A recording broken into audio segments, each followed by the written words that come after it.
আপনার বাড়িতে কোনো ফুল গাছ বাঁচছে না, যে দু একটা ফলের গাছ ছিল ক বছর ধরে তাতেও ফল ধরছে না, কোনো ভালো কাজ হচ্ছে না।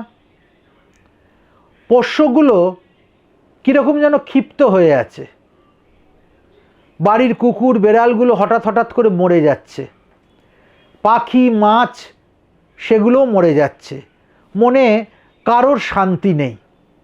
মনে রাখবেন, নিশ্চিতভাবে বাস্তু দোষ হয়েছে। আগামী 26শে মে ফলহানির রাত্রে আপনি নিজেই এই বাস্তুদোষ কাটিয়ে নিন না কেন। অতি সহজ উপায়, একটি মাটির ভাঁড়ে পঞ্চামৃত তৈরি করুন। দুধ, দই, ঘি, মধু, চিনি সম পরিমাণে প্রতিটি দিয়ে মিশিয়ে নিন। ওই মিশ্রণটির উপরে একটি ছাগলের কান বসিয়ে দিন। মাংসের দোকান থেকে একটা ছাগলের কান জোগাড় করে নিয়ে আসা কোনো কঠিন ব্যাপার নয়। তারপর ওই মাটির ভাঁড়টা নিয়ে গিয়ে আপনার বাড়ির বাইরে তাকে বসিয়ে দিয়ে আসুন অমাবস্যার দিন রাত 9টার পর।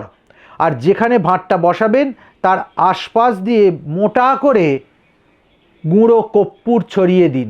ফেরবার পথে কর্পূরে আগুন লাগিয়ে দিন। দেখুন পরের দিন থেকেই বাড়ির পরিবেশ কতটা হালকা হয়ে যাবে, বাড়িতে শান্তি বিরাজ করবে, মরা গাছগুলোতে আবার যেন প্রাণের সঞ্চার হবে।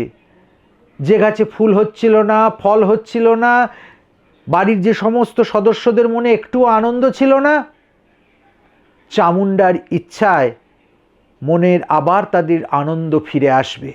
শুধু ডেটটা মনে রাখবেন, 26শে মে ফলহারিণী অমাবস্যার রাত্রে এই ক্রিয়া আপনাকে করতে হবে আপনার গৃহশান্তি বাস্তুদোষ নিরাকরণের জন্য।